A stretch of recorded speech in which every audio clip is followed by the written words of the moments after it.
Hello, people. Today I'm making potato pizza. This breakfast, you won't even know that it is not pizza.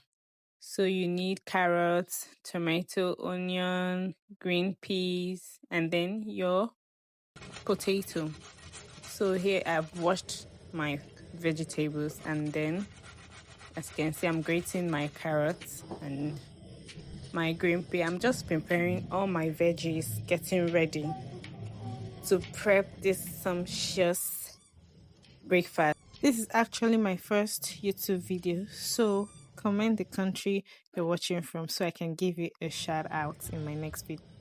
Once I was done with my onions, I sliced my tomato.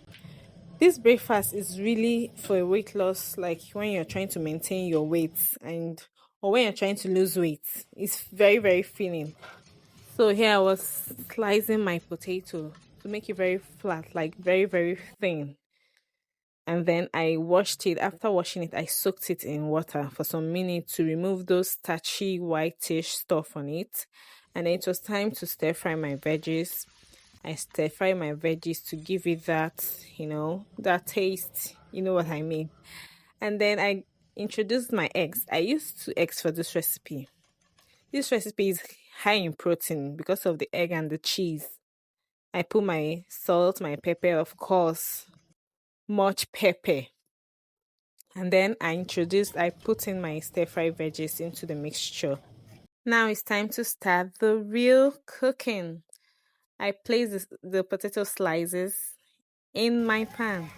My potato was much. I didn't even use all the potato I sliced. So I pour in my egg mixture, my carrot, and then my cheese. I had 2 mozzarella cheese slices. I shredded it and cover. Voila!